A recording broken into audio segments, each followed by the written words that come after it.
દુનિયાનું લગભગ 25% ઓઇલ માત્ર એક જ સમુદ્રી રસ્તામાંથી પસાર થાય છે અને જો એ રસ્તો બંધ થઈ જાય તો આખા વર્લ્ડનું શું થાય?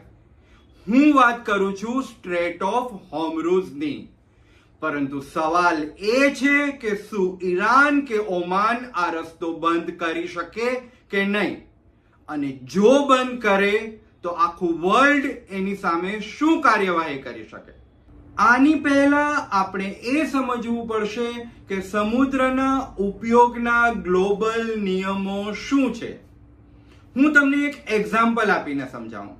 માનો કે તમે સોમનાથ બીચ પર સમુદ્ર તરફ મોઢું કરીને ઊભા છો, તો ત્યાંથી લગભગ 12 માઇલ એટલે કે 12 નોટિકલ માઇલ એટલે કે 22 કિલોમીટર સુધીનો જે દરિયામાં જે રસ્તો છે તે ભારતના કાયદા હેઠળ આવે. એ મુજબ કોઈ પણ કસ્ટમ ડિપાર્ટમેન્ટ, સિક્યોરિટી કે ઇમિગ્રેશન બહારના લોકો આવતો હોય, એ બધું ભારત પોતાના કાયદાકીય રીતે હેન્ડલ કરી શકે છે. પરંતુ હા, અહીં કોઈ પણ બહારના શિપને ના પાડી શકતું નથી. માત્ર એ એવું કહી શકે છે કે તમારે અમારા કાયદાઓનું પાલન કરવું પડશે. આનો ઉપયોગ એ છે કે માનો કે દાણચોરો આવતા હોય તો 12 કિલોમીટર પહેલા એને નથી પકડી શકાતા, પરંતુ જ્યારે અંદર આવી જશે 12 કિલોમીટરની તો ભારતનું કસ્ટમ ડિપાર્ટમેન્ટ એને પકડી શકશે. સિક્યોરિટી, આર્મીની વોચ, પોલીસ, મરીન પોલીસ, એ બધાનું જે ઓબ્ઝર્વિંગ સ્ટેટ છે એ 12 કિલોમીટર રહેશે.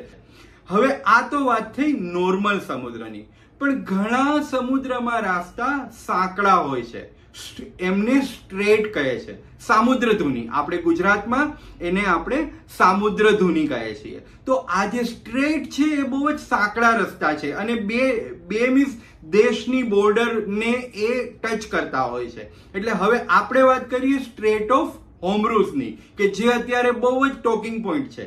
તો સ્ટ્રેટ ઓફ હોર્મુઝ એવું છે કે એની જે વિડ્થ છે, પહોળાઈ છે, તે માત્ર 21 નોટિકલ માઇલની છે.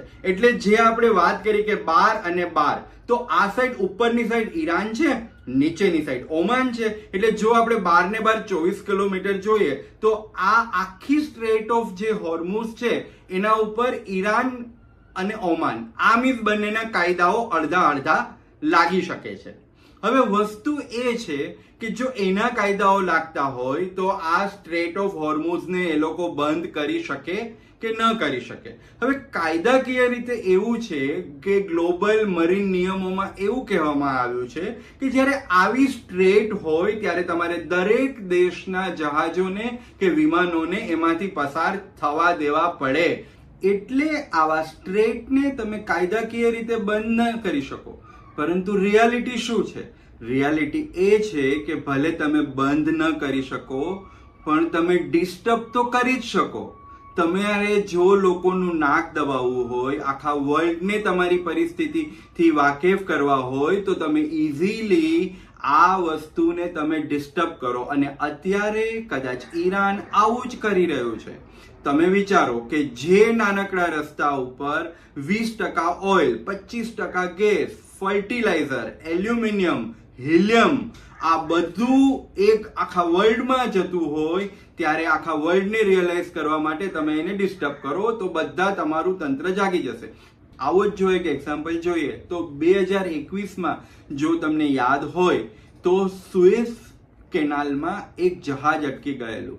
માત્ર 6 જ દિવસ સુધી અટકેલું, પરંતુ આ જહાજને કારણે બહુ જ મોટું વર્લ્ડમાં ડિસ્ટર્બન્સ આવેલું અને ઘણું બધું સામાન અટકી ગયેલો, જહાજો અટકી ગયેલો. એટલે આવા પ્રકારની સમુદ્રધુનીઓ બહુ જ ઇમ્પોર્ટન્ટ છે.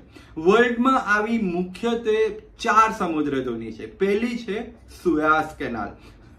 સુએઝ કેનાલ છે એ એશિયા અને યુરોપને જોડે છે. બીજી છે સ્ટ્રેટ ઓફ મલાકા. આ જે સ્ટ્રેટ ઓફ મલાકા છે એ મલેશિયા, ઇન્ડોનેશિયાની બાજુમાંથી પસાર થાય છે અને એ સૌથી બિઝીએસ્ટ સમુદ્ર માર્ગ છે, કારણ કે ચાઇનાનું ઇમ્પોર્ટ અને એક્સપોર્ટ આખું એ જ રસ્તા ઉપરથી થાય છે. ત્રીજી છે પનામા કેનાલ. પનામા કેનાલ છે એ એટલાન્ટિક અને પેસિફિક મહાસાગરને જોડે છે. હવે શું છે કે આ જે સ્ટ્રેટ્સ છે બે પ્રકારની હોય છે. એક માનો કે સ્ટ્રેટ ઓફ હોર્મુઝ છે કે જે એક જ સાઈડથી ખુલ્લી છે. આ સાઈડ ઈરાક, સિરિયા, કટાર બધા ગલ્ફ કન્ટ્રી છે, સાઉદી અરેબિયા. એટલે એનું ઇમ્પોર્ટન્સ શિપને અંદર જવા માટે, રાઉન્ડ લઈને બહાર આવવા માટે. એટલે આ બંધ છે. જ્યારે સુએઝ કેનાલ છે અને પનામા કેનાલ છે, એમાં શું પ્રોબ્લેમ છે કે બહુ જ સાંકડો માર્ગ છે. જો એ માર્ગ બંધ થઈ જાય ને તો કાં તો તમારે આખા આફ્રિકા કોન્ટિનેન્ટને અથવા સાઉથ અમેરિકા કોન્ટિનેન્ટને ટર્ન મારીને તમે પાછા જઈ શકો છો. હવે તમે વિચાર કરો કે કેટલા દિવસ બગડે અને કેટલું ઈંધણ વેસ્ટ થાય. એટલા માટે આ જે નાના નાના સ્ટ્રેટ છે, સામુદ્ર ધુની છે, એ વર્લ્ડ બિઝનેસ માટે એક ગળાની હડ્ડી બની ગઈ છે અને એ એટલું બધું ઇમ્પોર્ટન્ટ છે. હવે આમાં પણ બે પ્રકાર હોય છે. એક કે જે માનવ સર્જિત છે અને બીજી કે જે નેચરલ છે અને રૂટ બનાવવામાં આવ્યું છે. માનો કે સ્ટ્રેટ ઓફ હોર્મુઝ અને જે સ્ટ્રેટ ઓફ મલાઇકા છે, એ જે સ્ટ્રેટ્સ, બંને જે સ્ટ્રેટ્સ છે નેચરલી બનેલા છે. જ્યારે પનામા કેનલ અને જે સુએઝ કેનલ છે એને મેન મેડ આર્કિટેક્ચરથી, પૂરા એન્જિનિયરિંગથી બનાવવામાં આવેલા છે. એટલે એવું ડિસાઇડ કરવામાં આવેલું કે જ્યારે એન્જિનિયરિંગથી બનાવેલા હોય ત્યારે એક એનો મેન્ટેનન્સ ચાર્જ હોય છે, એને મેન્ટેન કરવા માટે ચાર્જ લાગતો હોય છે. તો ત્યારે એ લોકો જેવી રીતે આપણે રોડ પર ટોલ ભરીએ છીએ એવી રીતે એ મીન્સ લોકોને ટોલ લેવા માટેની સ્વતંત્રતા આપવામાં આપી હતી કે તમે લો. પરંતુ આ જે બે જે રૂટ છે એ તો નેચરલ રૂટ છે, તો ત્યાંથી તમારે લોકોની મજબૂરીનો ફાયદો ન ઉઠાવવો જોઈએ અને તમારે એ જે સ્ટ્રેટ્સ છે, સ્ટ્રેટ ઓફ હોર્મુઝ અને સ્ટ્રેટ ઓફ મલાઇકા, એ બંનેમાંથી તમારે એને પાસ થવા દેવા જોઈએ. પરંતુ આવું અત્યારે બની રહ્યું નથી. તો એટલા માટે જ આ માત્ર જ્યોગ્રાફી નથી, આ ગ્લોબલ પાવર, ઇકોનોમી અને પોલિટિક્સની ગેમ છે. તમને શું લાગે છે કે ભવિષ્યમાં આવા રસ્તાઓ ઉપર કંટ્રોલ વધશે કે પછી ખુલ્લા જ રહેશે? મને કોમેન્ટ્સમાં જરૂર જણાવજો.